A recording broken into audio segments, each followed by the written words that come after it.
ഇതിനു മുമ്പ് ഇവിടെ ഒന്നും കണ്ടിട്ടില്ലല്ലോ. എവിടുന്നാ? ഞാൻ പടിഞ്ഞാറ വീട്ടിലെ സജീവിന്റെ. ഓ, നമ്മുടെ ബാംഗ്ലൂരുകാരി. എന്നിട്ട് സജീവ് എന്തി? കുറച്ച് പാഴ്സൽ കൊടുക്കാണ്ടായിരുന്നു. ആ, എന്നാ പിന്നെ കാണാന്ന് പറയൂ. വരുന്നുണ്ടാവും. ഞാൻ പൊക്കോട്ടെ. ആയിക്കോട്ടെ. പ്രസാദ് കഴിഞ്ഞു. ചേച്ചി കഴിച്ചു. ആശ്വാസം.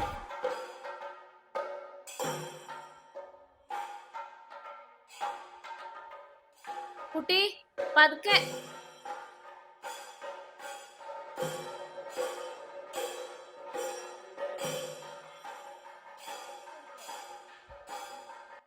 ആരതി?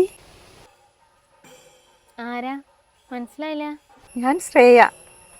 എന്നെ മനസ്സിലാവാൻ വഴിയില്ല. ഞാനിവിടെ ആദ്യ. സജീവേട്ടൻ്റെ.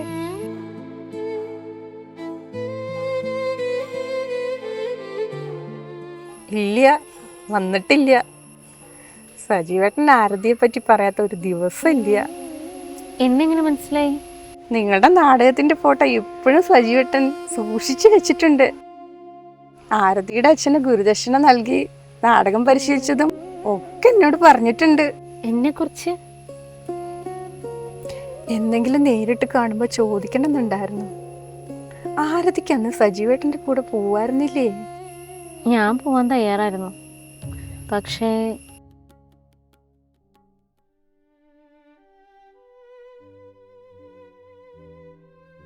അതെ, അച്ഛൻ ഗവൺമെന്റ് ജോലിക്കാർക്ക് കല്യാണം കഴിച്ചു കൊടുക്കും.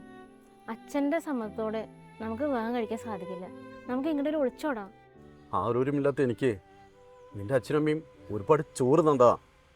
നന്ദിയേട് ഞാൻ കാണിക്കില്ല. അവര് സങ്കടപ്പെടുത്തിയിട്ട് നമുക്കൊരു ജീവിതം വേണ്ട. അച്ഛൻ്റെ ആഗ്രഹം നടന്നു. ഒരു മിലിറ്ററിക്കാരനെ കൊണ്ട് എന്നെ കല്യാണം കഴിപ്പിച്ചു. 1 മാസമാണ് ഞങ്ങൾ ഒരുമിച്ച് താമസിച്ചത്. ജോലിക്കായി അതിർത്തി പോയപ്പോൾ കണ്ടതാ. പിന്നെ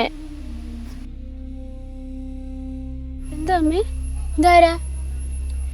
അമ്മയുടെ കൂടെ നാടകത്തിൽ അഭിനയിച്ച സജീവനങ്ങളുടെ.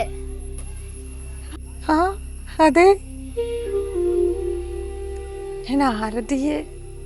സാരല്ല, ശ്രേയക്ക് സുഖല്ലേ? ഞാൻ പോട്ടെ, വൈകിയാൽ അമ്പലം അടയ്ക്കും. വാ.